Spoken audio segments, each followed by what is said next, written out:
رحم الله من يقرأ الفاتحة.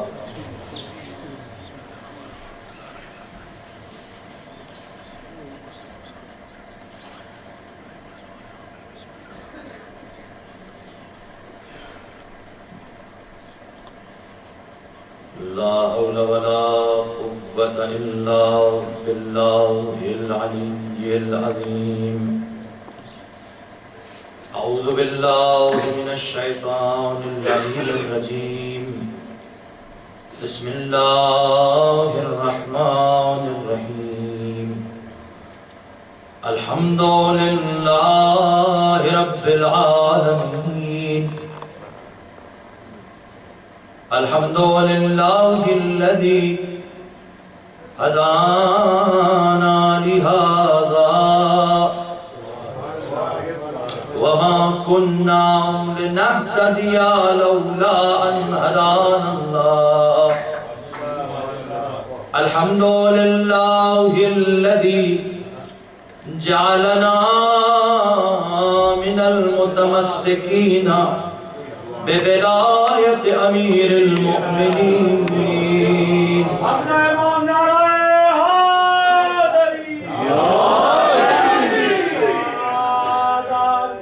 ثم الصلاة والسلام والتحية والإكرام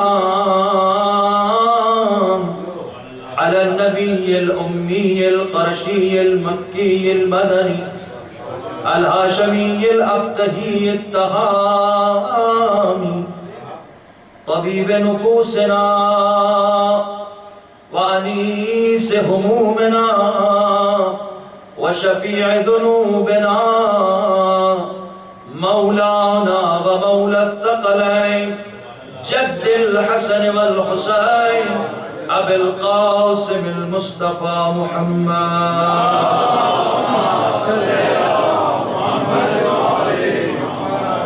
وعلى أهل بيته الطيبين الطاهرين المعصومين المظلومين المنتجبين المنتخبين الذين هم حول معرفة الله وأدلاء على الله وباب الله منه يؤتى الذين أذهب الله عنهم الرجس وطهرهم تطهيرا.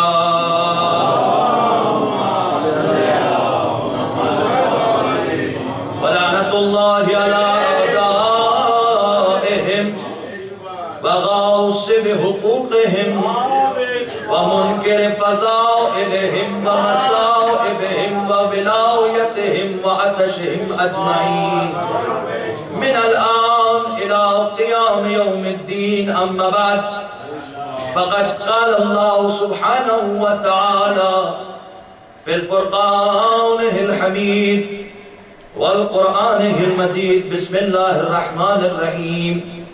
كيف يهدي الله قوما كفروا بعد إيمانهم وشهدوا أن الرسول حق. صلوات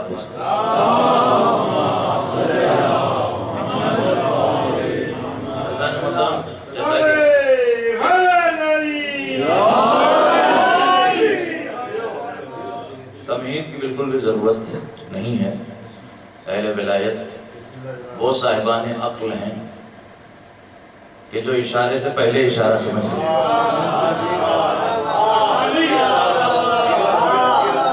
عقل مند کو اشارہ کافی ہوتا ہے، اہل ولایت کو اشارے کی بھی ضرورت نہیں ہے.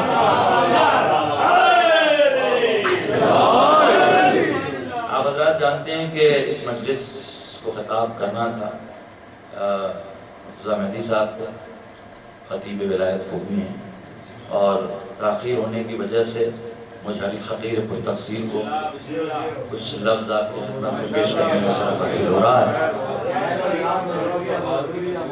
اس لیے کہ زندگی کی کوئی حقیقت نہیں ہے، وجود خاک کا ذرہ ہے، اور ذرہ اسی وقت قیمتی ہوتا ہے جب ایسی چوکھٹ پر ہو جو چوکھٹ عالم.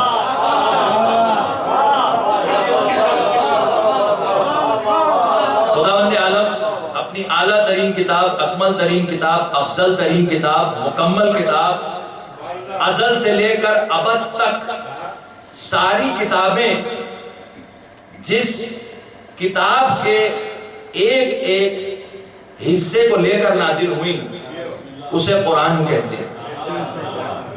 قرآن لو پر لکھا ہے۔ اب یہ لو عرش والی لو ہے کہ علی کا سینہ میں نہیں جانتا، کیونکہ قرآن اعلان کر رہا ہے بل ہوا آیات بینات فی صدور الذین اوتوا العلم، یہ قرآن مجید واضح ترین آیتیں، these are evident verses in the hearts of those who have been given knowledge، یعنی کچھ سینے ایسے ہیں جن کے اندر قرآن موجود ہے۔ اب قرآن اگر لو پر لکھا ہوتا ہے تو پھر علی کا دل بھی دھڑکنے والا دل نہیں ہے بلکہ اللہ کی لو ہے۔ اس میں جو آیت لکھی ہے، جو سورے لکھے ہیں، اس میں سے ایک سورے کی ایک آیت آپ کی خدمت میں پیش کر رہا ہوں، چیپٹر 3 verse 86، تیسرا سورہ آل عمران، اس کی آیت نمبر 86۔ اللہ ارشاد فرما رہا ہے، عجیب و غریب آیت ہے، عجیب لہجہ اس آیت کا۔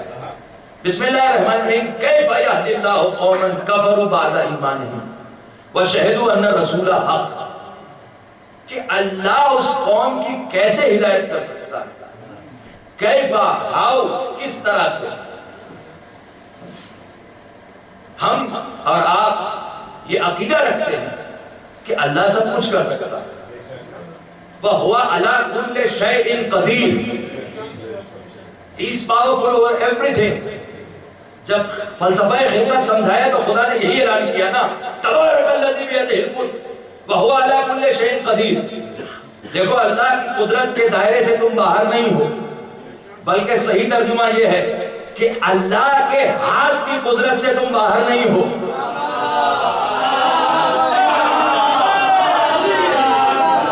اب اگر اللہ کا ہاتھ ید اللہ میرے مولا کے علاوہ کوئی اور نہ ہو تو علی کے خلاف بولنے سے پہلے سوچ لینا۔ ید اللہ کے اختیار میں ایک شخص نے کہا یا علی فلاں نے آپ کا حق لے لیا اور فلاں نے آپ کا حق لے لیا اور فلاں نے آپ کا حق لے لیا، اور یا علی آپ تو وہی علی ہے جس نے انگلیوں سے، بلکہ انگلیوں کے ناخن سے، بلکہ اشارے سے خیبر اکھاڑ دیا تھا، تو یا علی انہوں نے آپ کا حق لے لیا۔ لوگ یہ کہتے ہیں کہ آپ کو اختیار دی ہے، آپ کچھ کر نہیں سکتے، آپ مجبور ہو گئے، تو علی نے کہا جو مجبور ہوتا ہے تو امام نہیں ہوتا۔ کہا مولا یہ نہ سمجھ لو گے، ذرا کچھ بتائیے نا۔ ایک مرتبہ مولا نے خطبہ ارشاد فرمایا، طویل ہے اس کی طرف نہیں جاؤں گا، پھر مولا نے کہا اے علی کو مجبور سمجھنے والوں، اگر میں چاہوں تو کوفہ سے ہاتھ بڑھا کر فقیر شام کی داڑھی کے کچھ بال کھینچ لوں۔ اب جو علی نے یوں کیا تو علی کے ہاتھ میں، علی کے دست قدرت میں سب کچھ ہے، وَهُوَ عَلَىٰ كُلِّ شَيْءٍ۔ تو جب علی ایسا ہے تو علی کا علی کیسا ہوگا، ہے نا؟ تو اس علی کا علی کہہ رہا ہے کہ میں بھی کیسے ہدایت کروں اس قوم کو۔ کیف یہدی اللہ قوما، کیوں نہیں کر سکتا معبود؟ تو مقلب القلوب ہے، You change the hearts, isn't it؟ یہی تو دعا پڑھتے ہیں نا سارے مسلمان پڑھتے ہیں، یا مقلب القلوب والابصار۔ ابصار نگاہیں، بصارت سے تعلق ہے۔ ویژن دینے والا تو ہے، تو ویژن کیوں نہیں دے سکتا؟ مقلب القلوب ہے، یعنی دل تھا کسی اور حالت میں، حالت دل کی تھی کفر کی، پلٹ دیا ایمان کی طرف، ہے نا؟ اسی کو تو کہتے ہیں مقلب القلوب۔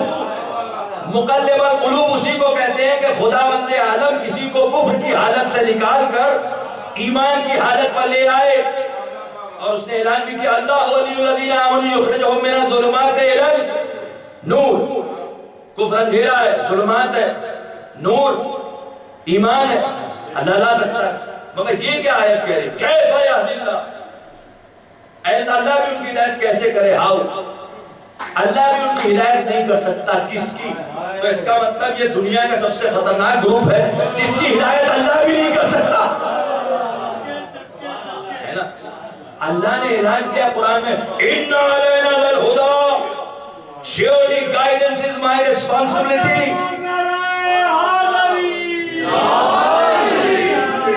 surely guidance is my responsibility۔ ہدایت میری ذمہ داری ہے. اے معبود ذمہ داری ملی اور پھر کہتا ہوں میں اس کی ہدایت کیسے کروں؟ کیف یہدی اللہ قوما کفروا بعد ایمانہم، میں اس قوم کی ہدایت کیسے کروں جو ایمان لانے کے بعد کفر اختیار کرے. یہ میں اپنی طرف سے نہیں کہہ رہا ہوں، you can go and check it. On line بھی دیکھ سکتے ہیں قرآن، آپ گھر پہ جا کے ضرور دیکھیے گا چیپٹر 3 verse 86. اس کے علاوہ کوئی آیت ہو تو خطابت چھوڑ دوں میں. اس کے علاوہ ترجمہ کوئی ہو تو مجھے ضرور بتائیے، علم میں اضافہ ہوگا. میں نے تو نہیں دیکھا. دیوبندی تک نے ترجمہ یہی کیا، اشرف علی تھانوی تک نے ترجمہ یہی کیا. اللہ کہتا میں اس کی ہدایت کیسے کروں؟ اب جو ہر وقت کہتے ہیں تو اللہ ہی کر سکتا ہے جو کر سکتا ہے اور کوئی کچھ نہیں کر سکتا ہے، وہ اس آیت کے بارے میں بتائیں کہ اللہ بھی کچھ کام ایسے ہیں جو نہیں کر سکتا. کچھ کام ایسے ہیں جو اللہ. یہ بھائی پریشان تو نہیں ہوئے آپ؟ پریشان ہونے کی ضرورت نہیں ہے. حسینیت، یزیدیت، یزیدیت، اہل بیت کے دشمنوں پہ لعنت. پریشان ہونے کی کوئی ضرورت نہیں.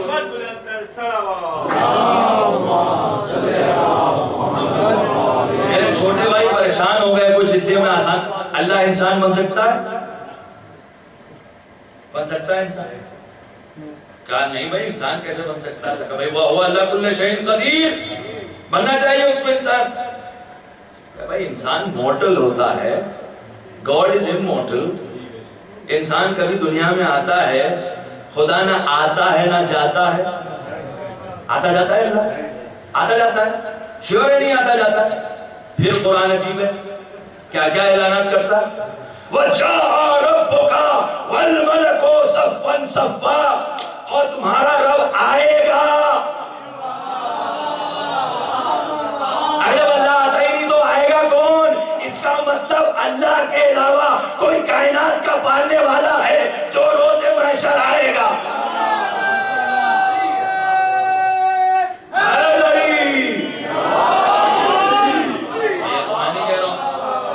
کوئی حدیث بنائی نہیں، قرآن کی آیت ہے یہ. اگر آپ یہ نہیں مانتے کہ جو آئے گا وہ رب کوئی اور ہے تو توحید گئی ہے نا؟ توحید گئی. اللہ کو مانا کہ وہ آئے گا تو توحید گئی، کیونکہ اللہ نہ آتا ہے نہ جاتا ہے. اللہ بندوں کی صفات سے بالا تر ہے. He doesn't come, he doesn't go, he stays in a place. Place سے پہلے پلیس بھی اس کے لیے استعمال کرنا ٹھیک نہیں ہے لفظ. جس کے لیے کوئی لفظ ہی نہ ہو جو اس کی صفات کو بیان کر سکے. مولا کائنات کا خطبہ اول جو آپ اکثر خطبہ سے سنتے رہتے ہیں، اس کا آخری ٹکڑا یہ ہے کہ مولا ارشاد فرماتے ہیں اول الدین معرفتہ، سب سے پہلے دین کی بنیاد یہ ہے کہ اس کی معرفت حاصل کی جائے. وکمال المعرفت، وکمال معرفت ہی التصدیق بہی، کمال معرفت یہ ہے کہ اس کی تصدیق کی جائے. وکمال التصدیق بہی توحید ہو، اور اس کی تصدیق افرمیشن یہ ہے کہ اس کی توحید کو مانا جائے. He is unique. خدا کی قسم، خدا کی قسم اگر آل محمد نہ ہوتے تو کوئی نہیں بتا سکتا تھا اللہ کیا ہے. توحید بے موت مر جاتی. چلیے ہم کے 2-3 شعر آپ کو سنا دیتا ہوں. وصف و توصیف سے سوا تو ہے، وصف و توصیف سے سوا تو ہے، یعنی اکبر ہے تو، بڑا تو ہے. اور جو تصور میں روز بنتی ہے ان تصاویر سے جدا تو ہے. اور وہ شعر جو آپ کی نظر کرنا چاہ رہا ہوں، جس کے لیے میں نے یہ سنایا، وہ شعر یہ ہے کہ تجھ کو کرتے نہ گر علی سجدہ، تجھ کو کرتے نہ گر علی سجدہ، کون یہ مانتا خدا تو ہے.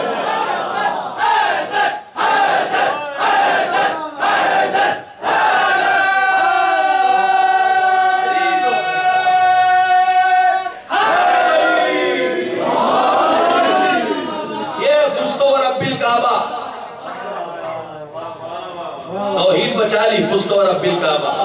یہ وجا ربک والملک صفا صفا. تو مولا کائنات کہتے کہتے کہتے اس میں آخر میں آگے کہتے وکمال توحید اخلاص لہ. اخلاص بہت امپورٹنٹ چیز ہے. دکھاوا بالکل نہیں چلتا اس بارگاہ میں، آ جاتا ہے کیونکہ ابلیس نے کہا تھا میں بیٹھوں گا صراط مستقیم پر، اور اگر صراط مستقیم علی ہے تو بیٹھتا ہے، وہ کوشش کرتا ہے جتنا مال چرا کے لے جا سکے، ہے کہ نہیں؟ کلام ہو رہا ہے، گفتگو ہو رہی ہے، کتابت ہو رہی ہے، مجلس ہو رہی ہے، ماتم ہو رہی ہے نا، فوراً مسئلہ آ جاتا ہے۔ امام کہتے ہیں الاخلاص لہو، اخلاص بہت ضروری ہے، پیورٹی، انسان کی فطرت پیورٹی چاہتی ہے۔ کوئی بھی شخص ملاوٹ والی چیز پسند نہیں کرتا، تو میرا مولا ہے، وہ کیسے ملاوٹ والی چیز کو قبول کرے؟ یہ ان کا کرم ہے کہ اس سب کے باوجود کہتا ہے ملاوٹ والا لائے، چلو ٹھیک ہے ہم ہی پاک کر دیتے ہیں، پیوریفائی کر دیتے ہیں، ورنہ خدا کی قسم ہمارے اعمال تو خیر کسی شمار قطار میں نہیں آتے، سو کال عقیدہ بھی ایسا ہے کہ اگر وہ پیوریفائی نہ کرے تو نجات کا کوئی امکان ہی نہیں ہے۔ کا دامن تھامے رہے بس، کوئی غرور نہیں، کوئی تکبر، مجھ سے بڑا عقیدہ کسی کا نہیں، تو ہم سے تھوڑی ناپا جائے گا۔ میزان عقیدہ بھی علی ہے، اللہ اکبر، جب تولا جائے گا تو 0 پوائنٹ پتہ نہیں کیا نکلے، صلوات بھیجئے نا محمد علیہ وسلم۔ وَكَمَالُ الْإِخْلَاصِ لَهُ نَفْيُ الصِّفَاتِ عَنْهُ، اور کمال اخلاص یہ ہے کہ اس سے ہر صفت کی نفی کی جائے۔ Whatever comes to your mind is not Allah, is not God۔ امام کہہ رہے ہیں، خود مولا کائنات خود ارشاد فرما رہے ہیں، جو بھی تمہارے ذہن میں آتا ہے وہ اللہ نہیں ہے، نفی صفات کرو، ہے نا؟ تو خدا جس طرح انسان نہیں بن سکتا، تو کیا اس میں کوئی کمی ہے قدرت میں؟ کہیں قدرت میں کمی نہیں ہے، صفتیں انسان میں کمی ہے، صفتیں انسان میں کمی ہے، اللہ میں کمی نہیں ہے، اور جو ناقص ہو وہ خدا ہی نہیں۔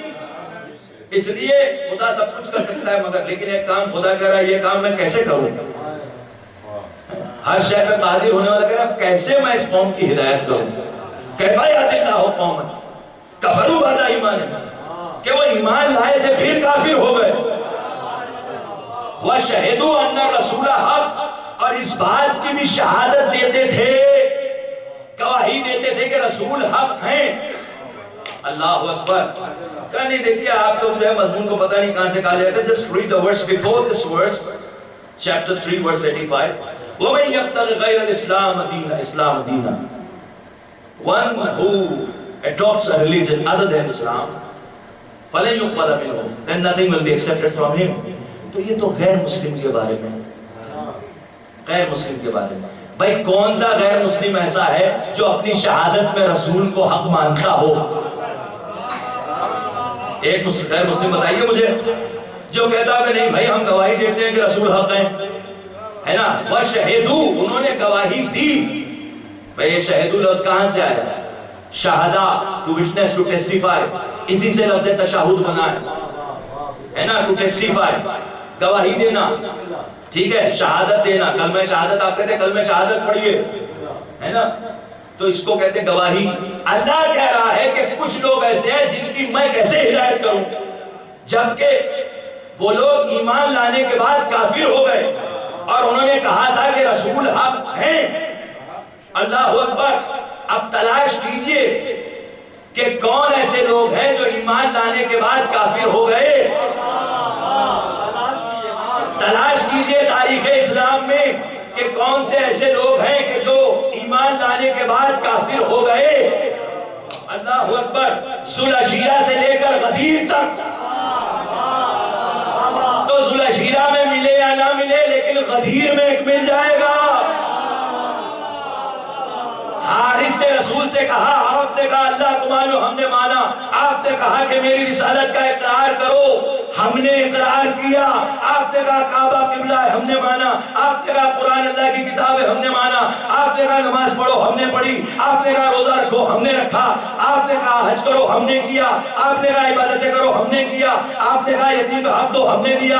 آپ نے کہا بیوہ کی مدد کرو، ہم نے کیا۔ آپ نے کہا مسکین کی مدد کرو، ہم نے کیا۔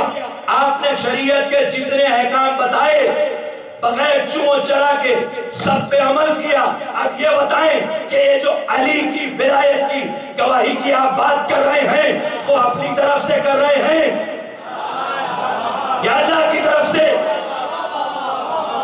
اب اس آیت کو اس آیت سے جوڑنے کے لیے اہل ولایت کی نظر ایک جملہ کرتا ہوں. آیت کیا کہہ رہی ہے؟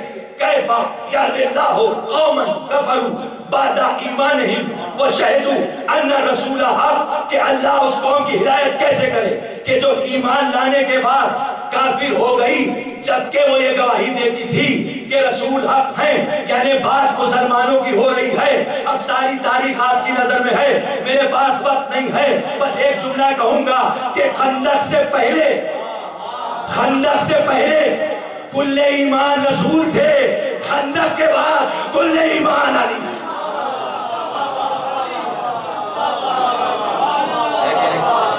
کیونکہ اس وقت رسول نے اعلان نہیں کیا تھا، تو خندق سے پہلے آدمی کہہ سکتا تھا بھائی میں رسول پر ایمان لایا تو ایمان مکمل ہو گیا.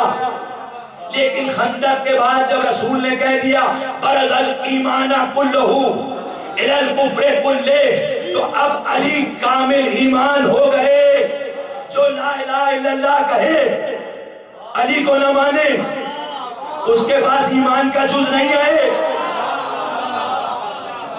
سمجھئے کہ بھائی توحید بھی تو ایمان ہے، آپ کیسے کہہ رہے ہیں؟ بھائی ہم کیا کریں؟ رسول نے کل ایمان علی کو بنا دیا تو ہم کیا کریں؟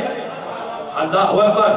جس نے کہا محمد رسول اللہ، اب دونوں گواہی دے دی شہادتیں لا الہ الا اللہ محمد رسول اللہ، تو بھائی مسلمان بھی ہو گیا اور مومن بھی ہو گیا. اللہ کہہ رہا ہے کچھ نہیں ہوا، کافر ہو گئے. اگر علی ولی اللہ نہیں کہہ رہا ہے تو نہ توحید قبول ہے نہ رسالت قبول ہے. کہا خطابت میں کہہ رہے ہیں، خطابت نہیں ہے، جبریل کی لائی ہوئی آیت ہے یا ایھا الرسول بلغ ما انزل الیک من ربک. ارے بھائی جب علی کی ولایت کے اعلان کے بغیر، اعلان دل میں تھی ولایت علی کی رسول کے؟ دل میں تھی کہ نہیں بھائی؟ دل میں، ارے بولیے نا، دل میں تھی کہ نہیں؟ اگر دل میں تھی تو اس کا مطلب غدیر میں یہ نہیں کہ ولایت پر ایمان لے آؤ، وہ تو پہلے ہی تھا، ذوالعشیرہ میں ہی تھا، ہے نا؟ بات دل میں رکھنے کی نہیں تھی. بات یہ تھی کہ اگر تم نے غدیر میں اعلان رسالت خود نہ کیا اور سب سے اعلان نہ کروایا تو نہ نماز پڑھی، نہ روزہ رکھا، نہ حج کیا، نہ زکات.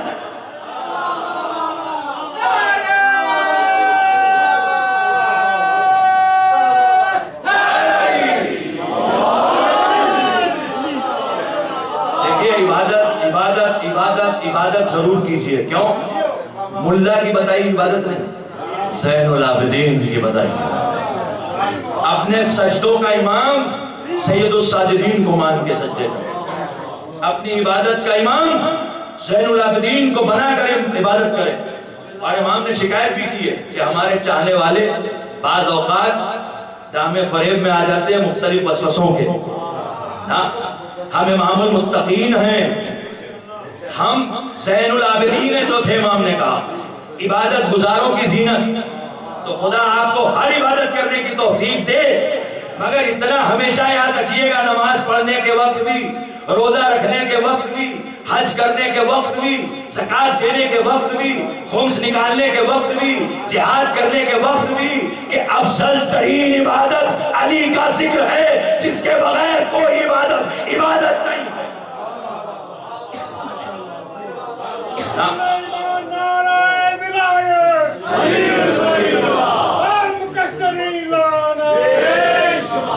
دیکھیے میں سمجھتا ہوں کہ میں سب کو شاید کنونس نہیں کر سکا، کیونکہ بہرحال میرے الفاظ میں کہاں اتنا اثر ہونے والا ہے. چوتھے امام کے الفاظ میں کون؟ زین العابدین. ہماری اوقات کیا اور ہماری عبادت کیا؟ ہم اپنے سارے بھائیوں اور بزرگوں سے دست عدد جوڑ کے گئے. کوئی بھی آپ میں سے ایک ایسا ہے جسے یقین ہو کہ میں نے وہ والی جو 2 رکعت نماز پڑھی تھی وہ 100% قبول ہے اور وہی جنت دلائے گی؟ ایک صلوات عنایت فرمائیں.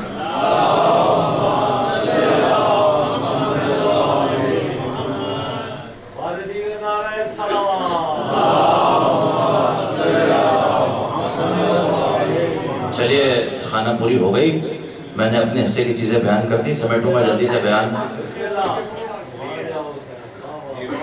لیکن میں بزرگوں سے دستے ادب چھوڑ کے کہہ رہا ہوں، کبھی غرور نہ کریں کسی بات۔ نماز شب میں اٹھتا ہوں جب سو رہے ہیں، اس رخ سے بھی کہ کیسے لوگ ہیں، اور اس رخ سے بھی کہ مجھ جیسا کوئی نہیں۔ خدا کی قسم، زین العابدین علیہ السلام اگر اپنی غلامی کے چند پل لکھ دیں تو یقیناً انسان کے نصیب میں عابد ہونا آ جائے گا۔ سرکار زین العابدین کیا کہہ رہے ہیں عبادتوں کے بارے میں؟ آپ ارشاد فرماتے ہیں کہ اللہ نے 5 چیزیں فرض کی، ان اللہ افترض خمسا ولن یفترض الا حسنا جمیلا۔ اصول کافی سے پڑھ رہا ہوں۔ مولا نے کہا کہ 5 چیزیں اللہ نے فرض قرار دیا، کوئی فرض نہیں قرار دیا مگر یہ کہ خوبصورت اور جمیل چیز، حسن اینڈ جمیل، بیوٹیفل اینڈ ونڈرفل۔ تو کبھی نماز کو بوجھ نہ سمجھے، کبھی نماز کو بوجھ نہ سمجھے۔ اور اکثر خطبہ سے سنتے ہیں، میں خالی تذکر کے لیے کہہ رہا ہوں کہ ہر نماز 2 رکعت تھی۔ سرکار کے نام سے نماز صبح بعض روایات کے مطابق منسوب ہے، معاف کیجئے گا، نماز ظہر 2 رکعت تھی، 2 رکعت سرکار کے احترام میں پڑھی گئی۔ نماز عصر 2 رکعت مولا کائنات کے احترام میں، روایات ہے باقاعدہ، اس کا وقت نہیں میرے پاس۔ مغرب کی 3 رکعت تھی، اللہ نے فاطمہ کے لیے ویسی کی ویسی رکھی۔ 1 رکعت جو 2 رکعت تھی، 1 رکعت بڑھائی فاطمہ کے لیے، 1 رکعت بڑھائی۔ کیوں؟ قصر نہیں ہو سکتی۔ اللہ کو یہ بھی گوارا نہیں ہے کہ سفر میں بھی فاطمہ سے منسوب نماز قصر ہو جائے۔ عشاء مولا حسن سے منسوب ہے، 2 رکعت تھی، 4 کر دی اللہ نے احترام سے۔ لیکن فجر کی اللہ نے حسین سے منسوب کی، قرآن میں قسم کھائی والفجر ولیال عشر۔ یہ فجر یہ عاشور کی فجر، اور 10 راتیں یہ محرم کی 10 راتیں۔ خطیب ولایت بہت بڑی شخصیت حافظ تصدق حسین صاحب کے فرزند خطیب آل محمد علامہ مرتضی مہدی صاحب تشریف فرما ہیں۔ ابھی آپ ان سے بڑا پرجوش بیان سنیں گے انشاءاللہ۔ ہمارے اور ایک ذاکر کسرا سادات کے ندیم شاہ صاحب کے بھی انشاءاللہ اس کے بعد پڑھیں گے، تو میں اختصار سے کہہ رہا ہوں والفجر، فجر امام حسن حسین سے منسوب ہے۔ اللہ کو 2 چیزیں گوارا ہے، فاطمہ کا ذکر، جو چیز فاطمہ سے منسوب ہو سفر میں وہ بھی قصر نہیں ہوگی، اور جو حسین سے منسوب ہے وہ بھی قصر نہیں ہوگی۔ اللہ اکبر۔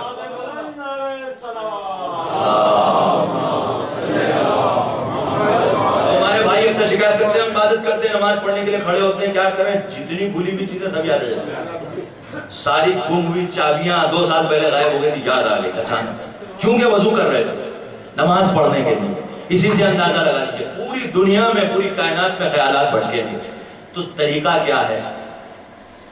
آن لائن چینل سے چہلا بیان کریں، طریقہ یہ اپنے پاؤں کے انگوٹھے کو دیکھیں، اپنے پاؤں کے انگوٹھے کو دیکھیں۔ اللہ اکبر۔ طریقہ یہ نہیں ہے، طریقہ یہ ہے کہ جن سے وہ نماز منسوب ہے ان کو تصور میں لائیں، یعنی فجر پڑھو تو حسین تصور میں، ظہر پڑھو تو محمد تصور میں، عصر پڑھو تو علی تصور میں، مغرب پڑھو تو زہرا تصور میں، عشاء پڑھو تو حسن تصور میں، پھر دیکھو نماز میں کوئی اور چیز یاد نہیں آئے گی۔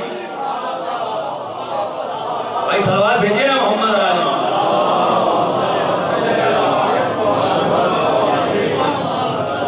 مگر ایک قوم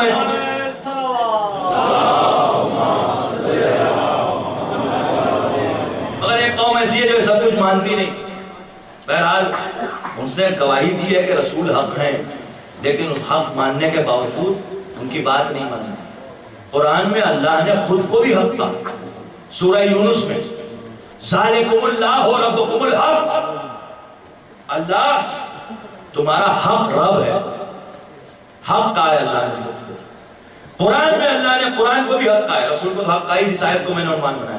کیا کہا ہے اللہ نے قرآن کے لیے؟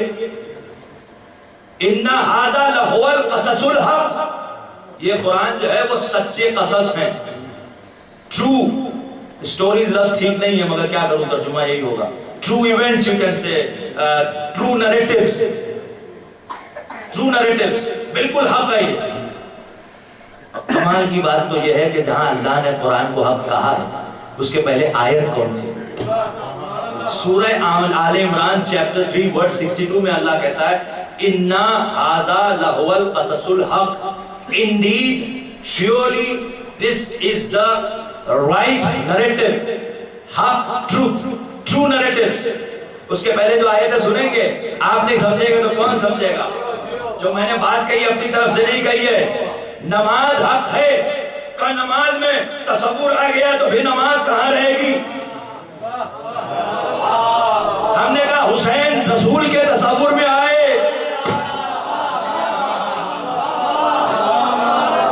نماز مومن کی معراج، سجدہ نماز کی معراج، رسول صاحب معراج، ان کی پشت ایک معراج، اس پہ حسین. کہانی یہ تو تاریخ ہے، تاریخ. اچھا یہ تاریخ ہے تو اللہ نے حق کہا ہے قرآن کو کس واقعے کے بعد؟ کوئی قصص ہونی چاہیے نا اس کے پہلے. اِنَّا هَذَا لَهُوَ الْقَصَصُ الْحَقِّ یہ سچا قصہ ہے، یہ سچا نیریٹیو ہے، حق نیریٹیو ہے. کوئی قصہ ہونا چاہیے. آیت تک آپ پہنچ جائیں گے. بسم اللہ الرحمن الرحیم. فَمَنْ حَاجَّكَ فِيهِ مِن بَعْدِ مَا جَاءَكَ مِنَ الْعِلْمِ فَقُلْ تَعَالَوْا نَدْعُوا أَبْنَاءَنَا وَأَبْنَاءَكُمْ وَنِسَاءَنَا وَنِسَاءَكُمْ وَأَنفُسَنَا وَأَنفُسَكُمْ. قرآن مباہلہ کو حق کہہ رہا ہے، یعنی محمد بھی حق، علی بھی حق، زہرا بھی حق، حسن بھی حق، حسین بھی حق.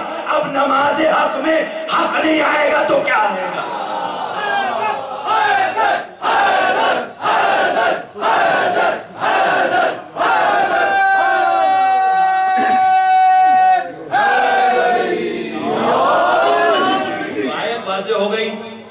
کہ جو ولایت کا انکار کریں وہ رسول کی رسالت کی گواہی بھی دے دیں تو اللہ انہیں کافر شمار کرتا ہے.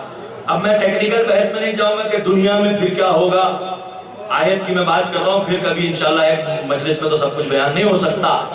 لیکن یہ بات طے ہے، بس آخری بات تیزی سے کہتے ہوئے گزر جاؤں گا. خالی ہم نہیں ہے جس پر فرض ہے کہ لا الہ الا اللہ کے ساتھ محمد رسول اللہ کے ساتھ علی امیر المومنین ولی اللہ کہیں، بلکہ چھٹے امام کی خدمت میں ایک شخص آیا. آنے کے بعد اس نے کہا اے مولا معراج کا موقع تھا، سرکار تشریف لے گئے تھے. سارے مسلمان یہ کہتے ہیں کہ جب سرکار معراج میں پہنچے تو سرکار نے لکھا ہوا دیکھا لا الہ الا اللہ محمد رسول اللہ فلاں ابن فلاں امیر المومنین. سرکار نے کہا کہ انہوں نے سب کچھ بدل دیا، حتی ہذا، سب کچھ بدل دیا، یہ بھی بدل دیا. تو کہا اچھا مولا اس کا جواب کیا ہے؟ کہا سنو وہ کیا بتائیں گے کہ معراج کیا تھی، ہم بتائیں گے معراج کیا تھی. انہوں نے کہا سنو معراج میں ہر جگہ رسول نے جو لکھا دیکھا وہ کب سے لکھا ہے یہ بتاتا ہوں. معراج میں خالی دیکھا مگر کب سے لکھا ہے وہ بتاتا ہوں. کہا بتائیے. کہا سنو لما خلق اللہ العرش كتب على قوائمه لا الہ الا اللہ محمد رسول اللہ علی امیر المومنین ولی اللہ. ولما خلق اللہ الماء كتب على مجراه لا الہ الا اللہ محمد رسول اللہ علی امیر المومنین ولی اللہ. ولما خلق اللہ العرش ولما خلق اللہ اللوح كتب فیہ لا الہ الا اللہ محمد رسول اللہ علی امیر المومنین ولی اللہ. ولما خلق اللہ الاسرافیل كتب على جبهته لا الہ الا اللہ محمد رسول اللہ علی امیر المومنین ولی اللہ. ولما خلق اللہ الجبرائیل خلق اللہ جبرائیل كتب على جناحيه لا الہ الا اللہ محمد رسول اللہ علی امیر المومنین ولی اللہ. ولما خلق اللہ السماء كتب على أطباقها لا إله إلا الله محمد رسول الله علي أمير المؤمنين ولي الله. ولما خلق الله الأرض كتب في أطباقها لا إله إلا الله محمد رسول الله علي أمير المؤمنين ولي الله. ولما خلق الله الجبال كتب فوقه لا الہ الا اللہ محمد رسول اللہ علی امیر المومنین ولی اللہ.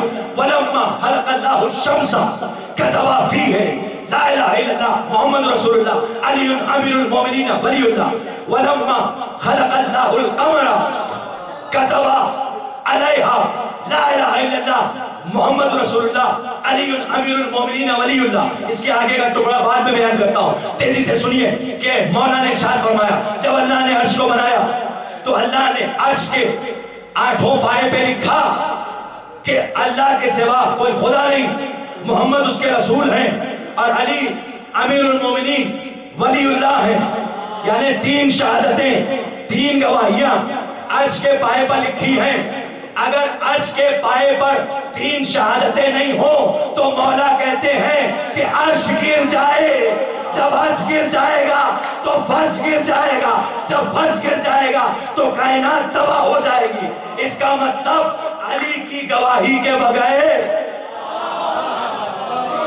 نہ عرش رہ سکتا ہے نہ فرش. میرے امام نے کہا جب اللہ نے ماں کو بنایا, ماں کا ترجمہ پانی کرتے ہیں صحیح نہیں ہے, ابتدائی ماں وہ لیکوڈ جس سے کائنات شروع ہوئی, فرسٹ لیکوڈ. مولا بہتر جانتے, جب تشریف لائیں گے تو بتائیں گے کیا ہے وہ ماں. امام نے کہا مگر اس کی روانی پہ اللہ نے یہ 3 شہادت لکھی. پھر مولا کہتے ہیں جب اللہ نے لو بنایا اس پہ 3 شہادت لکھی. پھر مولا کہتے ہیں جب اللہ نے اسرافیل کو بنایا اس کی پیشانی پر 3 شہادت. پھر مولا کہتے ہیں جب اللہ نے جبریل کو بنایا تو اس کے پروں پر 3 شہادت. یعنی قرآن لانے والا بغیر علی کے قرآن نہیں لا سکتا. یعنی جب بغیر علی کے اوپر سے کچھ نہیں آ سکتا تو بغیر علی کے نیچے سے کچھ کیسے اٹھا سکتا ہے؟ بھائی صلوات بھیجیے نا محمد اور آل محمد. پھر مولا نے ارشاد فرمایا جب اللہ نے پہاڑ کو بنایا, اس کے پہلے کہا مولا نے کہ جب اللہ نے آسمان کو بنایا تو اس کے 7 آسمانوں پر لکھا 3 شہادت. اللہ نے زمین کو بنایا 7 طبق پر لکھا 3 شہادت. جب اللہ نے پہاڑ کو بنایا اس کے اوپر لکھا 3 شہادت. اوپر لکھا 3 شہادت, اوپر لکھی ہوتی ہے 3 شہادت. جب اللہ نے سورج کو بنایا اس میں لکھا 3 شہادت. جب اللہ نے چاند کو بنایا, یہ خطیبوں کا جملہ نہیں ہے کہ چاند میں علی دکھ رہا ہے, نہ, چھٹے امام کی حدیث ہے. If you want to check it, go to www.wilayat-ali.org WILAYATE.org. حدیث number 23. Go to the section of حدیث ولایت. حدیث نمبر 23 خوبصورت ڈیزائن کے ساتھ آپ کو یہ حدیث ملے گی قمر والی. اس میں امام کہتے ہیں کہ اللہ نے چاند پر 3 گواہی لکھی. پھر مولا نے ارشاد فرمایا وَهُوَ السَّوَادُ الَّذِي تَرَوْنَهُ فِي الْقَمَرِ, اور یہی وہ گہرا رنگ ہے جو تم چاند پر دیکھتے ہو.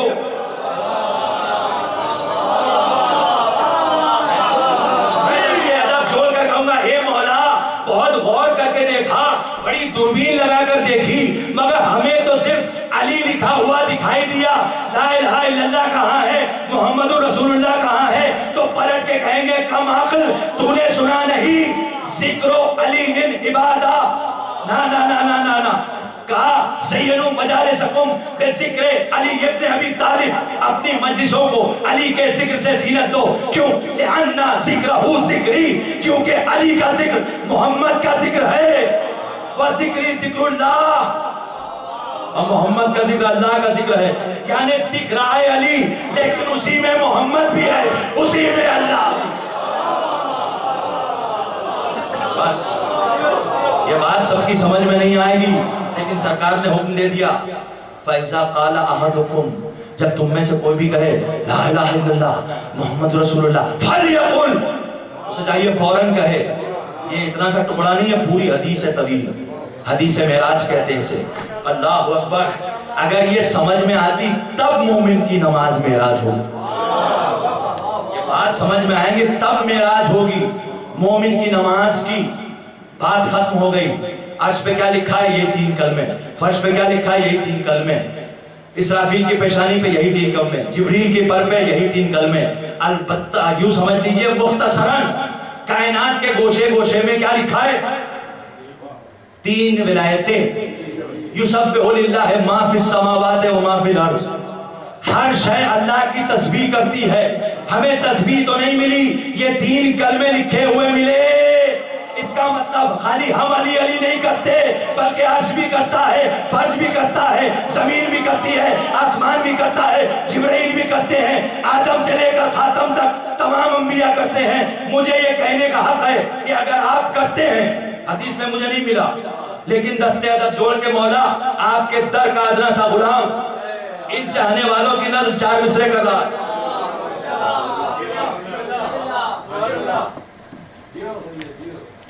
جلی سا اپنے جلی کا جلی نے نام لکھا،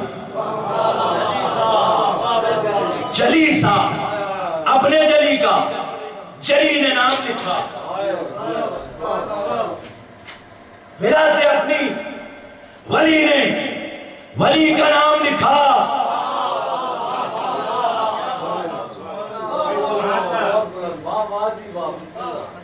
خدا نے ساری نجاست کو چھوڑ کر حامد حلال زادوں کے دل پر علی کا نام لکھا۔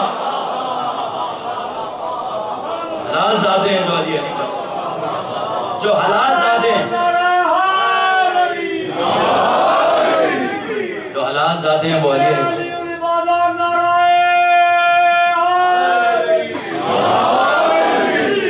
حلال زادے ہیں وہ علی علی کرتے ہیں، لیکن جو حلال زادے نہیں ہیں وہ علی کا نام لینے والوں پر تو ظلم ڈھاتے ہی ڈھاتے ہیں، علی کی بیٹی پر وہ قیامت ڈھاتے ہیں۔ اللہ اکبر۔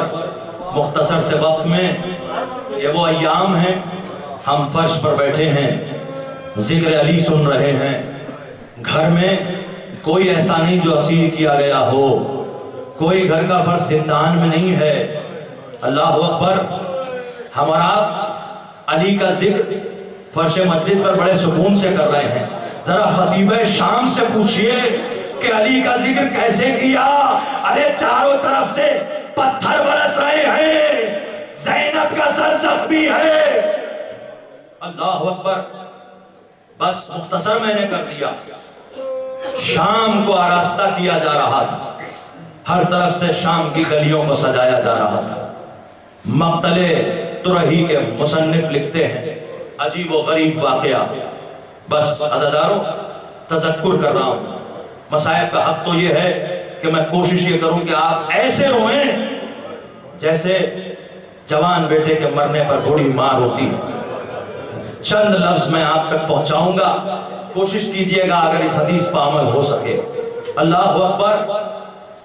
شہزادیاں اسیر ہیں، اے بیویوں کاش ہم ہوتے کربلا میں، کاش ہوتے کوفہ میں، کاش ہوتے شام میں، مگر ہم نہیں تھے۔ سہل نام کا ایک چاہنے والا آل محمد کا، وہ کہتا ہے کہ میرا نصیب عجیب تھا کہ میں بیت مقدس کی زیارت کر کے شام میں جب واپس آیا تو کیا دیکھا، ہر چوراہے پر، ہر گلی کوچے میں، ہر جگہ سجاوٹ ہو رہی ہے، لوگ خوشیاں منا رہے ہیں، لوگ مٹھائی تقسیم کر رہے ہیں، لوگ ایک دوسرے کو نئے لباس دے رہے ہیں، رنگ برنگے لباس پہن رہے ہیں، مکانوں پہ دکانوں پہ نیا روغن کیا جا رہا ہے۔ میں نے پوچھا کہ یہ ساری تیاریاں کاہے کے لیے ہیں بھائی؟ ابھی تو کوئی عید کا موقع نہیں ہے، عید کا مہینہ چلا گیا نا، اب تو آئے گا ماہ رمضان کے بعد، یہ کیوں کیا جا رہا ہے؟ تو سنو گے عزاداروں وہ جملہ جو ہر مومن کو تیر کی طرح لگتا ہے، وہی دہرایا گیا کہ باغی اسیر کر کے لائے جا رہے ہیں۔ اللہ اکبر۔ سہل کہتا ہے کہ میں شام میں رک گیا میں کہ مجھے دیکھنا ہے کہ کون آ رہا ہے۔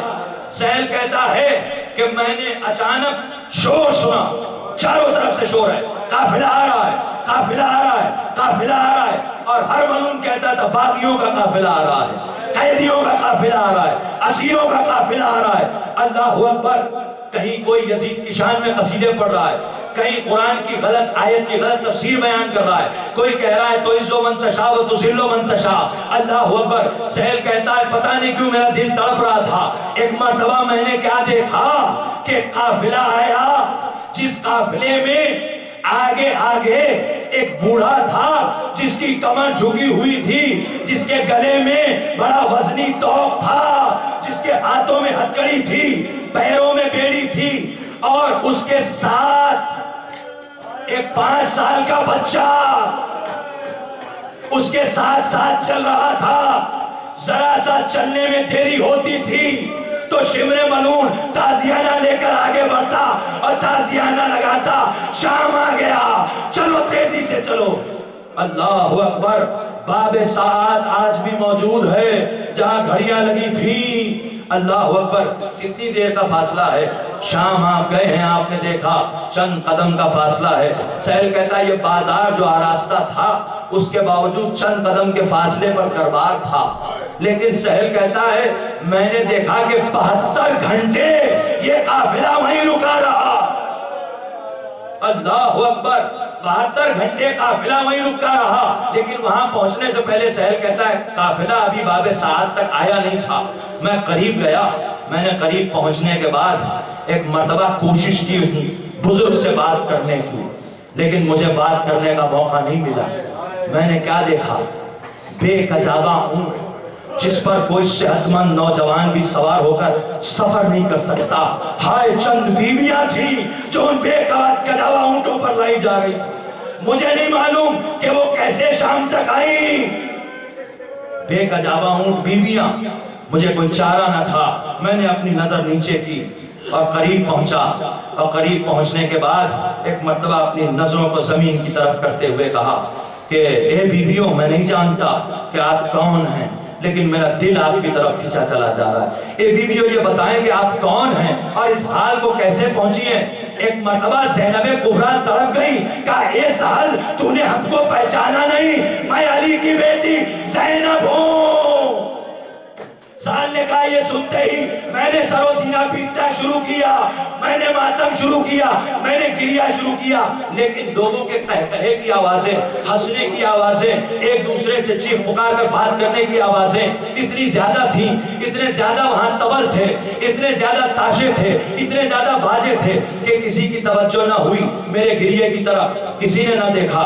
میں نے ایک مرتبہ اپنے کو زمین پر گرا دیا، اب گرانے کے بعد کہا اے شہزادی کونین کی بیٹی، شہزادی کونین آپ بھی ہیں، میں ادنا سا غلام آپ کے لیے کیا کر سکتا ہوں؟ سہل، ایک مرتبہ بی بی نے کہا سہل تم کچھ نہیں کر سکتے ہو، بس اتنا کرو کہ تماشائی ہمارے سروں کی طرف دیکھ رہے ہیں، جس نے میرے بھائی حسین کا سر اٹھایا ہے اس نیزہ بردار سے کہو وہ سر کو تھوڑا سا آگے لے کر جائے۔ اللہ اکبر۔ کہا بی بی کیوں؟ تو ایک مرتبہ کہا تاکہ میرا بھائی جو تلاوت کر رہا ہے لوگوں کی نظر اس سر کی طرف پڑے، میرے سر کی طرف کوئی نہ دیکھے۔ ہائے آل محمد، ہائے بیویاں، ہائے میرے دائی، یہی وہ غم تھا جو سجاد کو خون رلاتا تھا۔ سجاد کہتے تھے الشام الشام الشام، الا لعنۃ اللہ علی القوم الظالمین، سیعلم الذین ظلموا ايهم الذین ينقلبون انا للہ و انا الیہ راجعون۔